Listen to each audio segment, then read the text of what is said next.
As we get closer to the release of the Odyssey, we gotta have a conversation about Christopher Nolan and this idea of accuracy. Because from the very first images that we saw of this movie, we were mired in controversy, in backlash, and conversation about how this isn't time period accurate, the soldier suits isn't time period accurate, and now we moved all the way to Lupita Nyong'o as Helen of Troy not being accurate to the source material. And all of this comes from a fundamental misunderstanding of Nolan and his movies. The idea of accuracy has always mattered to Nolan when he's doing a period piece or he's basing some element of his film on reality. But accuracy has never been prioritized over a cool idea. Nolan prioritizes whatever idea he thinks is the coolest, even if it comes at the expense of accuracy, and he's always been like that. But movies like the Dark Knight trilogy has made people think that he's some realistic auteur. Because by Batman standards, he made 3 realistic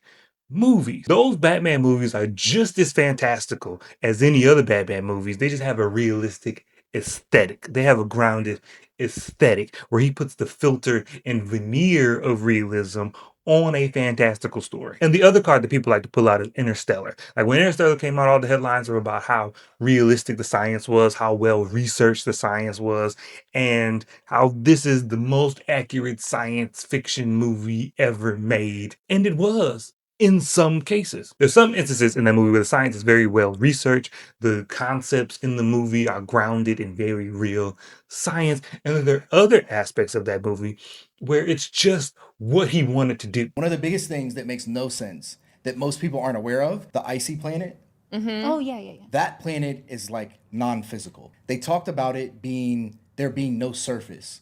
Basically that the entire planet was just ice and you could like bore down and it was just more ice, but there was no surface. Whoa. No Big ball and of so water. yeah. And well, you can have a planet that's a big ball of water, but that's not what that was. It was a big ball of like icy clouds. Interesting. Do you speculate as to why they went in that direction, where it could have just been like an ice giant or ice? There's a lot of things that they could have done. Yeah, like a super Earth. They It could have done. it was just like a cool idea, you think? One of the people who worked on the film, one of the VFX people, messaged me back and was like, "Yeah, I was actually on the team that worked on this. Kip Thorne pushed back on this, and like Nolan was like, no, this is how I want to do it." Those are his guiding principles. Specifically talking about the visual aspect of his films, he prioritizes what looks cool, what is going to be a cool idea, what's going to translate well on film. So whether it's the soldier's armor, or whether it's who's playing who, or whether it's what accent they're going to use, he's going to tell the story in the way that he thinks is most cool. Accuracy has never been a shackle for him. It never has. And that's not to say that you have to like that. That's not to say that you have to accept that. But don't go into this movie expecting or holding him to a standard that he never set for himself.